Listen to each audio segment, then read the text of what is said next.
Hey guys, Jason Schappert back with you. We're talking about airport windsocks. Oftentimes we think a windsock is just for showing us which runway to use. But it's more than that. We can actually learn, is it left or right traffic for our traffic pattern for our windsock using their segmented circles. But let's talk a little bit more about our windsock. You'll see an image, of course, the windsock could be the alternating orange and white or it could just be orange.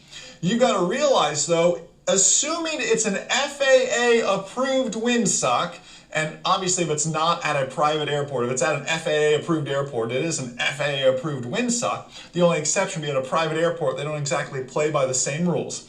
But at the majority of the airports you're going to go to, the windsock, if it's a full windsock, the velocity is 15 knots plus. Now you'll see in the images here, the image to the bottom, the solid orange windsock there, is just about a full windsock. I'd be willing to bet the velocity there is probably 13 or 14 knots. The windsock to the right is about half. I would say wind velocity that day is 7 to 8 knots. Now a windsock points to the runway that should be used. A windsock points to the runway that should be used. So if you ever overfly the field and look down at the windsock is going to point to which runway you should use for landing.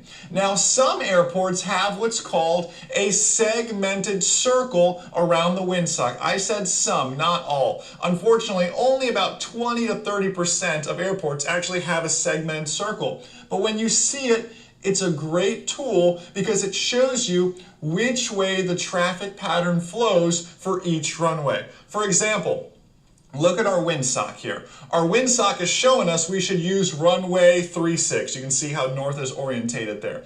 It's showing us runway 36 is really the runway being favored and just barely there.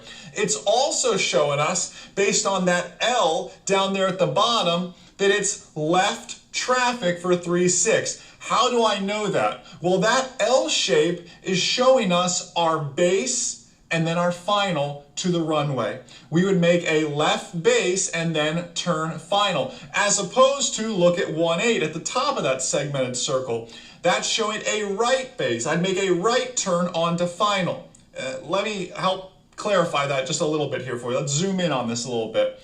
If I put a runway down there, let's make it 36, and the other end, of course, will be 1-8.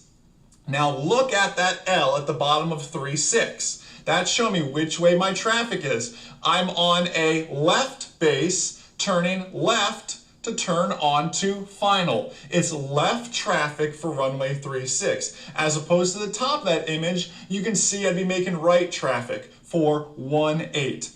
The L shapes there show you the base and show you the final, so you know if it's left traffic or right traffic for the runway. That's called a windsock segmented circle.